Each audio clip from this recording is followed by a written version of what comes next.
This is Superyacht News. In association with Go Earth, navigating boat buyers to better deals. Hi guys, welcome back to the channel. Now, as some of you have already spotted and sent us links, the 106 meter or 350 foot superyacht Amadea is being auctioned by the US government on the 10th of September in a sealed bid auction. This took us really by surprise, actually. The auction is being held with a forfeiture order from the US Federal District Court in the Southern District of New York. And the yacht will be, the sale of the yacht will be done with the help of Freser Yachts, well-known yacht broker. Actually, the yacht has been documented online in a dedicated auction website for the yacht, and a video produced by Freser Yachts, I believe. It is the most comprehensive advert for a superyacht that I think that we've ever seen. It includes the deck plans, the GAs, general arrangements, the full resolution general arrangements of the yacht. It includes a 3D tour of the yacht, and it includes extensive amounts of photographs, a brochure, and like I said, a video as well. Now, these things are produced for all of the yachts that are for sale, but they're generally not open to public consumption the way this is. The fact that they've got this website, normally a broker will produce this stuff, and then when somebody's genuinely interested and they verify their interest and they verify that they've got the money, then they send them links to these private websites that shows them this data. It's very, very rarely released to the public like this. Absolutely fascinating. I've been going through it today. I haven't had time to fully digest all of the information. What we've done in past videos, we've done these videos where we do a deck plan tour of a vessel. We talk about what we see or what I see. And based on my experience in the industry, I go through all of this information and tell you what it's about. I'm planning on doing one with Amdea because, like I said, not only have we got the general arrangements, which is in high resolution, so we can zoom right in, we've also got 3D tour, so we can actually do a general arrangement tour with the 3D thing that they've produced, which is incredible. So look forward to doing that video, so look out for it. Now, going back to the sale of the yacht itself, if you're thinking about bidding on this yacht, you can do, it's not a problem. You just have to register with the government and you have to post a $10 million deposit in cash to register for your bidding, to be able to bid. So just to get in the game, you have to put in $10 million, which will be held in escrow. So yeah, so if you're thinking about, I was going to bid, but I'm a little bit cash strapped right now. I don't quite have 10 million. They wouldn't accept my 7 million offer, so I'm out. Okay, so if you're new to the channel, which there have been quite a lot of new subscribers recently, a quick history of what happened to this yacht. So the yacht was built by Lürsen in Rendsburg in Germany and delivered in 2017. The build was done in the utmost secrecy. Imperial Yachts, the company was effectively set up to serve Russian clients. The majority of the clients were Russian. It was done, like I said, in the utmost secrecy. They required NDAs for people to even submit for interviews for jobs on board these yachts. Like I said, this was unknown. The owner was unknown. If you go back on our channel to 2018, 2019, we've got videos on there of Amdea in the south of France. And in those videos, you say that we don't know who the owner is. It was that secret. Once the vessel had been delivered, it was laid up in Montenegro pretty much straight away, and it was pretty much there for the next few years. It was put on the market almost immediately. In 2021, the yacht was, according to industry insiders, sold to Suleiman Karimov, and the vessel left Montenegro and started to cruise, the usual yachting locations after this sale. In 2022, the yacht headed to the Caribbean and it went to Antigua. Now, on the 7th of March, I think it was the 7th of March, 2022, when Ukraine was invaded by Russia, whether it was coincidence or not, the vessel switched off its AIS while it was in Antigua for 11 days, which is what we said in the video, and I'll show you that on screen. In actual fact, I'm going to show you a clip from the original video from the 7th of March. Karimov, he's a Russian billionaire, and he's also on US and EU sanctions lists. His vessel, Amadea, disappeared, at least from an AIS point of view, on the 24th of February 2022, the day of the invasion of Ukraine. So earlier I mentioned that Nord was heading to a secret location. Well, from what I understand, Motor Amadea is planning to head to that same location, and is reportedly in Russia. About 11 days after they switched off AIS, the vessel left Antigua and headed towards the Panama Canal. They switched back up their AIS when they left Antigua.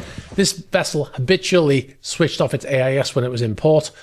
That was confirmed to us by a crew member who we spoke to one day on the quayside in Antibes. We told them that their AIS was switched off, and he said, "Oh yeah, we always switch it off when we're in port," which is not illegal, by the way, but it was just interesting because it's not normal behavior for any vessel to do that. So the vessel headed Panama, went through the canal, went to Mexico, presumably refueled in Mexico, and then it headed across the Pacific. And we believed at the time that the vessel was heading to Vladivostok, as was Motor Nord, heading from the other side. But the vessel then turned and went to Fiji, which we believe, because it had done so many miles, that was probably going there to refuel. As soon as the vessel arrived in Fiji, it was detained by the Fijian authorities under a request from the US government. Vessel was held there. And then for the next few months, there was a series of court hearings, which we covered on the channel at the time. If you're interested, you can go back to 2022 and you can follow it step by step. We reported on all of those hearings in Fiji up until the vessel was handed over to the US government. US government flew in their own yacht crew to replace the people who were still on board. The handover happened, and then the vessel left and headed to San Diego via Hawaii. The lawyers in Fiji who were representing the person who claimed to own the vessel, Edward Guternitov, they said that he was still the owner, that the vessel was never sold. And this was what basically all of the court cases were about, was the fact that they tried to maintain that the vessel was never sold, and the US government said that it was sold. And the fact that it was sold and the money was used to pay for it was transited through the US system, which was against the sanctions that were placed against the person who they say bought the vessel, Suleiman Karimov. That was the reason why the vessel was seized. Now, it's interesting, but you won't believe this, but in the case in the US, in the affidavit submitted by the defense of the person who claimed to own the vessel, they put forward an affidavit and I'll read a section to you. They actually blamed our channel for this whole thing. They said on March 7, 2022, a YouTube channel named Ep505 Superyachts posted a video on YouTube entitled "Superyacht Disappears the Day of Russian Invasion of Ukraine," episode 49, Superyacht News.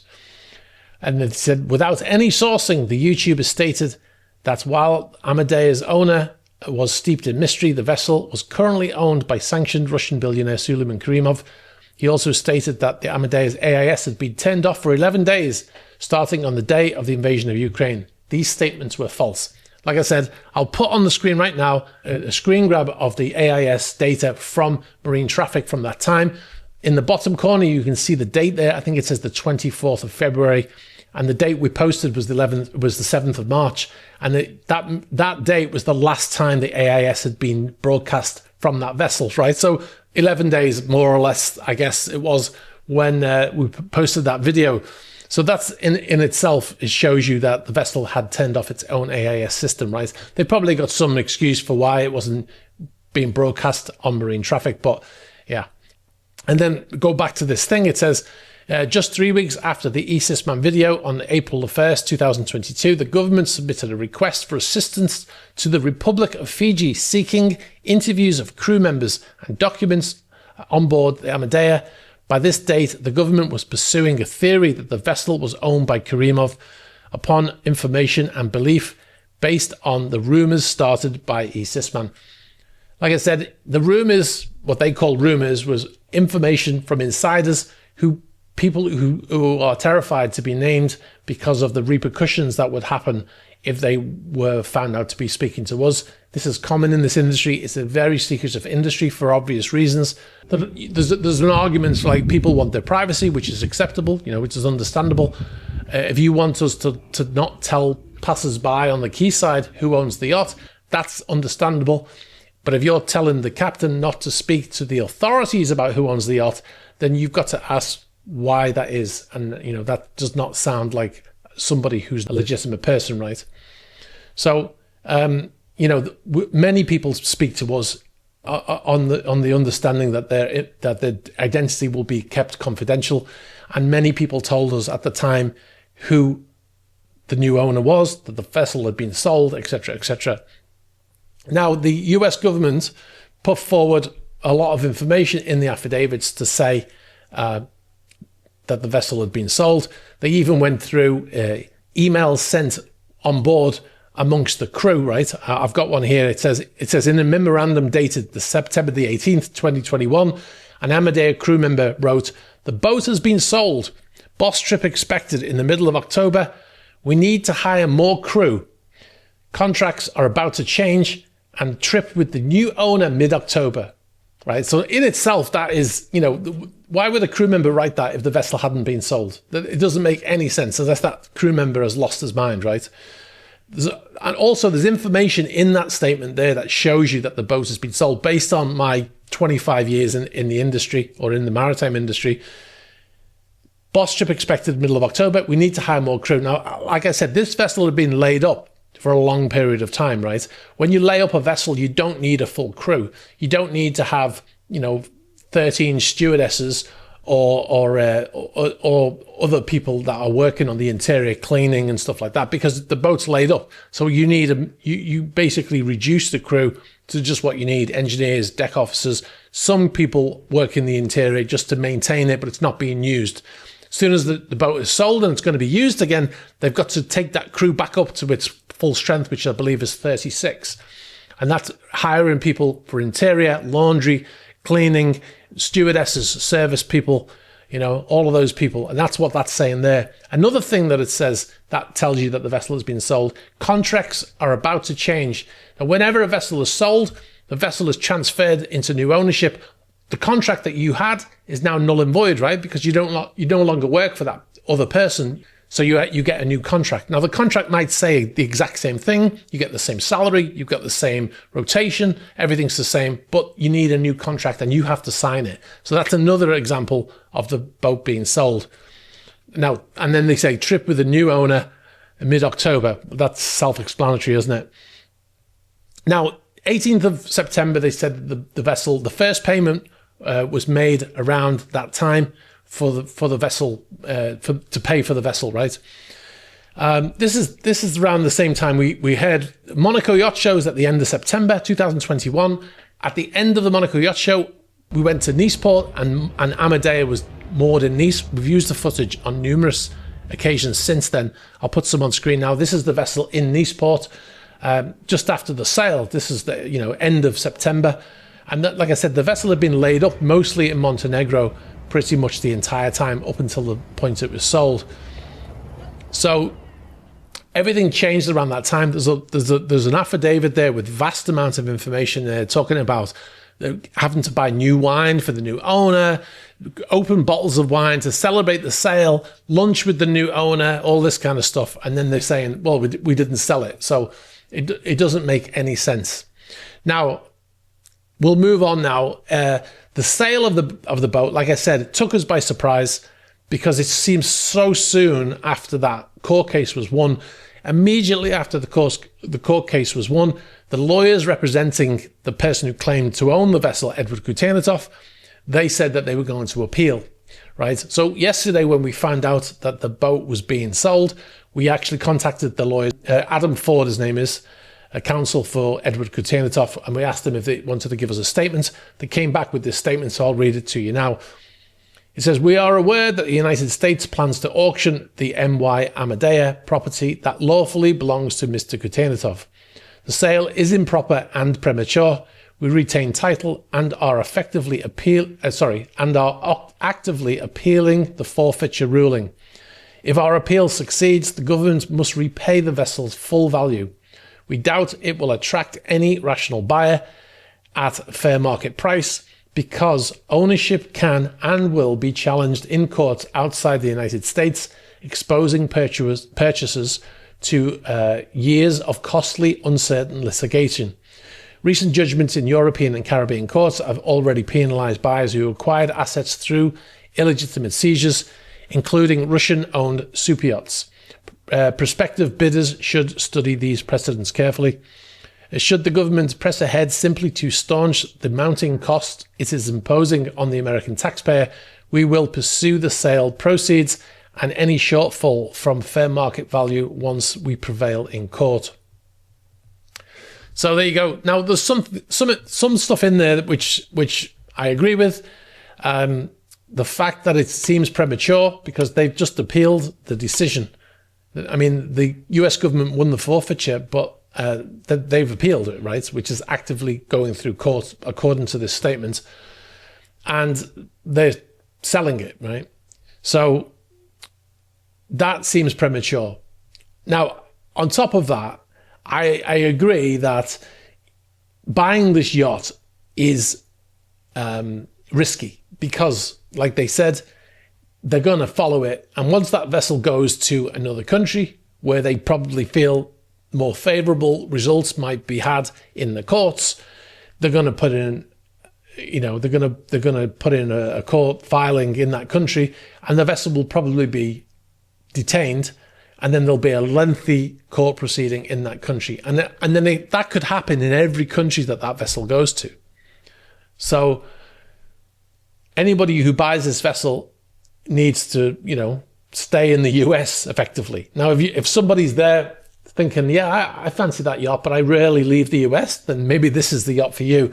But as a result of that, it's unlikely they're going to get anywhere near the market value for this vessel. It's most likely going to be sold at a massive loss. So yeah, so that's really interesting. What I'm going to do is, like I said, there's a website and there's a Freser video. I'm going to post links in the description of this video. I'll post a link to the Freser video up here as well, so you can watch it yourself. It's really, really well produced. The website's very well produced as well. And like I said, what we'll do is we'll take the general arrangement and the 3D plan, and we'll do a video and we'll do a tour of the yacht, in the next week or so before the seal bid auction. I don't know whether we'll find out how much it eventually sells for, if it does indeed sell. I believe what the US government might be doing is selling the yacht just so they can stop paying for the yacht, and then if they do lose that ultimate case, they'll just keep that money in an escrow somewhere, and then they'll just go, there you go, there's the money, and that way at least they can draw a line under the money that they're spending on that yacht, right? All right, guys, we'll move on. It's not the last time I'm going to cover this story because it's such a big story in this industry as well. And also the fact that there's so much data on those websites and in the general arrangements and etc. We'll definitely do some more on that. I've got another story here. You might remember last year there was a couple who were killed on the catamaran in St. Vincent. They were the catamaran was found abandoned in St. Vincent. They were an American couple. The names were Kathy Brandel, 71 years old, and Ralph Henry, who's 67. The vessel was in Grenada at the time, and it turns out 3 men had escaped from the prison there, the local prison, and they had boarded this yacht, and it was the most brutal attack on these 2 people. The woman was raped by one of the men and then thrown overboard, and the man was thrown overboard too. And then when he tried to swim for the small boat that they had towed behind the catamaran, the person who was actually at the wheel of the vessel, one of the 3 escaped convicts, ran the catamaran over the man in the water. Their bodies were never found. Anyway, the reason why we brought it up is because they've just been sentenced by a Grenada judge. And she said it was the most heinous crime she's dealt with in her career. And yesterday, Grenada High Court Justice Paula Gifford sentenced Ron Mitchell, 31, to life in prison, eligibility for parole in 50 years' time. So he'll be 81 years old when he's eligible for parole. In handing down her ruling, Justice Gifford rejected arguments from the defence that poverty and social background should be considered mitigating factors in the case. She cited the gravity of the crimes, including its premeditated nature and the defendant's repeated criminal history of aggravating circumstances. Mitchell was originally charged with capital murder, as Grenada still has the death by hanging on the books, though it has not executed anyone since 1978. The charge against was reduced to non-capital murder as part of a plea bargain. The other two men also agreed to sentences that might allow them to walk free someday as part of plea bargains with the prosecution. So yeah, eligible parole at the young age of 81 years old. I don't think they should be eligible parole forever after something like that. Anyway, guys, we've got one quick video to show you before we go. This happened today in Rhodes. His engine's just failed. Or something's failed.